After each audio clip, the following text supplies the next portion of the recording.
Bonjour à tous, le Conseil constitutionnel vient de rendre sa décision sur la loi relative à la gestion de la crise sanitaire, la loi sur l'extension du pass sanitaire, décision donc 2021-824 du 5 août 2021, par lequel le Conseil constitutionnel déclare la conformité de la loi sur le pass sanitaire à la Constitution.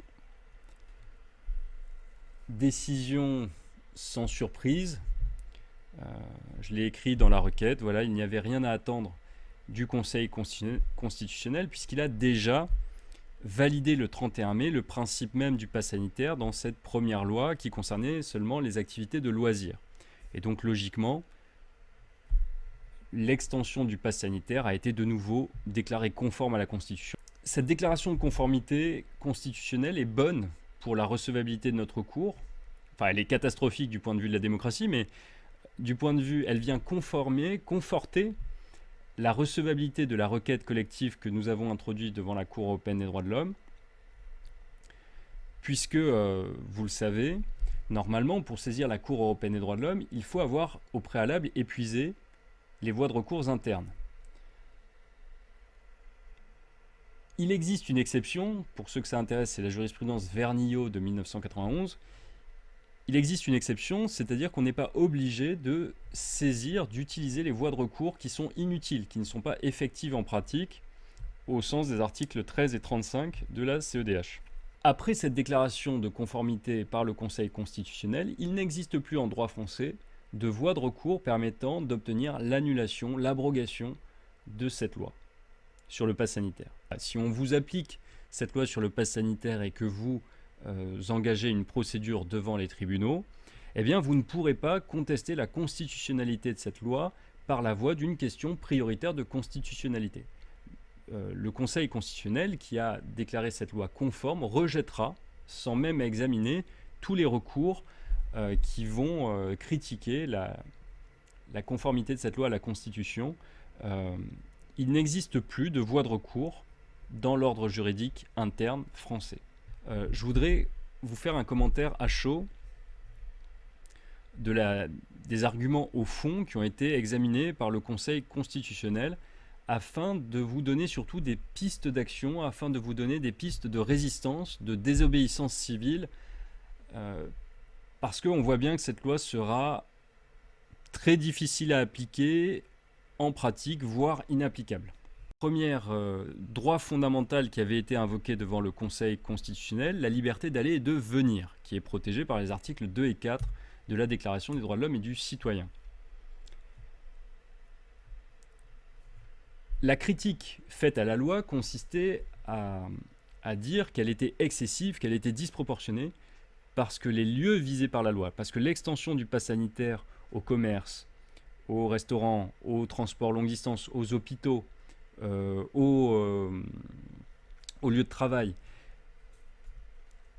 donc l'extension géographique et l'extension aussi personnelle, puisque toute personne âgée de plus de 12 ans devra présenter un pass sanitaire, les députés et les sénateurs qui ont saisi le Conseil constitutionnel soulevaient l'argument selon lequel cette extension était excessive, allait beaucoup trop loin. Le Conseil constitutionnel a répondu négativement en déclarant que l'extension du pass sanitaire était parfaitement conforme à la liberté d'aller et de venir, qu'il n'apportait pas une restriction excessive. Pourquoi ? Pour quelles raisons ? Quelles sont les raisons qui ont été invoquées par le Conseil constitutionnel ? Premièrement, on nous dit que ces mesures sont simplement temporaires. Elles doivent prendre fin au 15 novembre. On peut donc faire un raisonnement immédiatement, on peut donc en déduire que si le gouvernement décidait à l'avenir de prolonger la loi sur le pass sanitaire au-delà du 15 novembre, eh bien cette prolongation pourrait être jugée inconstitutionnelle parce que visant à renouveler ou à rendre permanent des mesures qui ont normalement un caractère temporaire. Au-delà du 15 novembre, il sera plus facile de contester la constitutionnalité d'une future prolongation de la loi sur le pass sanitaire.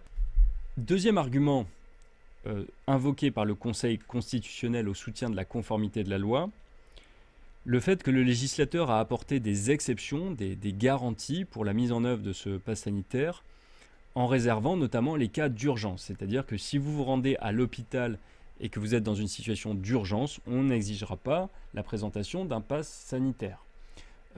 Si vous souhaitez prendre le train à longue distance, vous souhaitez monter dans le TGV et vous êtes dans une situation d'urgence, on n'exigera pas la présentation du pass sanitaire. Alors là aussi, petite piste de résistance, la situation d'urgence n'a pas été définie par la loi. Alors peut-être qu'elle le sera par des décrets futurs, mais il me semble que vous pouvez saboter la mise en œuvre de cette loi en invoquant l'urgence chaque fois que possible, en tout cas pour prendre le train. Cette exception est légale, elle est prévue par la loi, je vous invite à l'utiliser autant que possible. Troisième argument, le fait que si vous devez bien présenter le pass sanitaire, le QR code, à des personnes privées, donc à des restaurateurs, à des gardiens de sécurité de centres commerciaux, seules les forces de l'ordre, seules les personnes habilitées peuvent contrôler l'identité des personnes. Ça veut dire que le restaurateur, le gardien de sécurité d'un centre commercial ne pourra pas exiger la présentation d'une pièce d'identité. On ne peut pas exiger de vous la présentation d'une pièce d'identité, on exige simplement de vous que vous présentiez un QR code valide, eh bien dont acte. Cette loi est donc dans son principe parfaitement idiote et inapplicable, saboter sa mise en œuvre. Un autre argument qui était mis en cause dans le cadre donc de ce pass sanitaire pour la population générale, c'était l'atteinte au principe d'égalité. Là encore, donc, le Conseil constitutionnel répond par la négative, déclare la conformité de la loi. Pourquoi ? Parce que les lieux qui sont visés par la loi sur le pass sanitaire sont dans une situation différente par rapport aux lieux qui en sont exclus, ce qui justifie donc un traitement différent.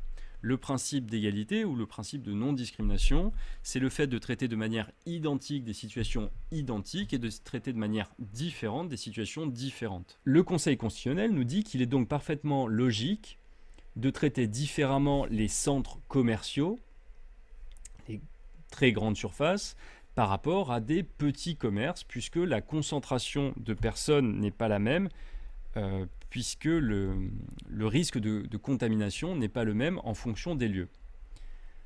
Alors, cet argument, là aussi, si on fait un commentaire, ouvre une brèche dans le raisonnement. Alors, une brèche qui ne peut pas être exploitée devant les juridictions françaises, mais que nous allons pouvoir exploiter devant la Cour européenne des droits de l'homme, puisque là, il y a un problème manifeste de proportionnalité. Si on était face à une loi non discriminatoire, toutes les activités qui mettent en présence simultanément un grand nombre de personnes devraient être soumises, conditionnées, subordonnées à la présentation d'un pass sanitaire. Mais ce n'est pas le cas. Si vous allez au centre commercial, vous devez présenter un pass sanitaire, mais si vous prenez le métro, vous ne devez pas présenter un pass sanitaire. Si vous prenez le bus, sur une courte distance, vous ne présentez pas le pass sanitaire.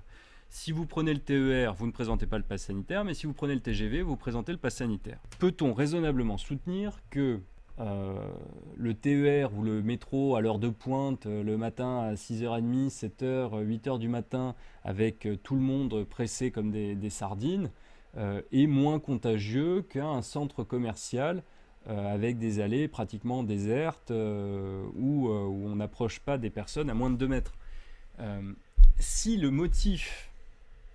Si cette loi sur le pass sanitaire visait, comme elle le prétend, véritablement un motif sanitaire de protection du public, eh bien il faudrait traiter tous les lieux qui mettent simultanément en présence un grand nombre de personnes de la même manière.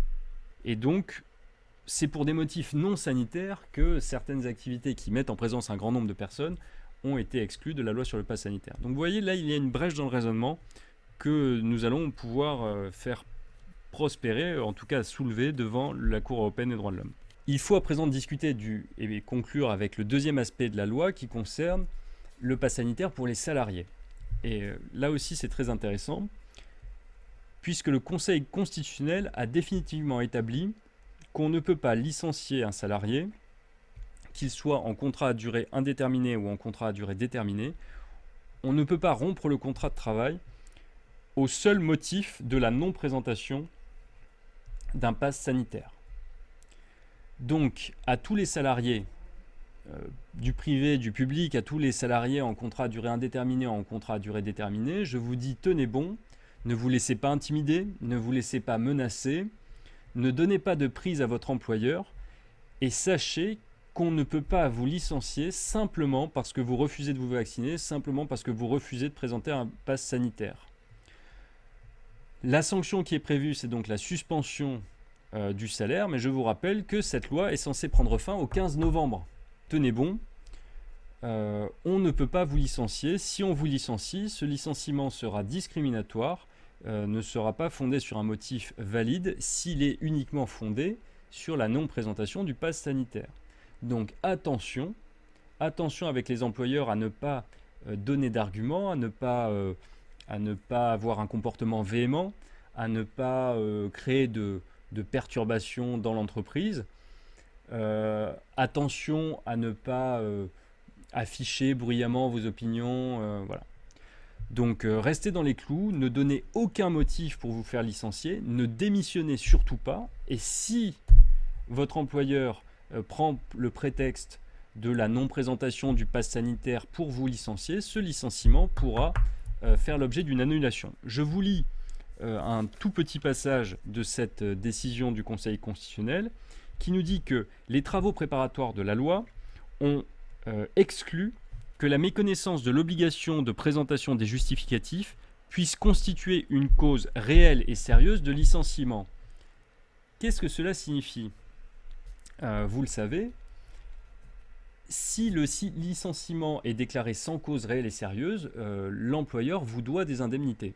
Et le gouvernement a entretenu savamment l'ambiguïté. La ministre du Travail, notamment, a déclaré que les employeurs pourraient licencier.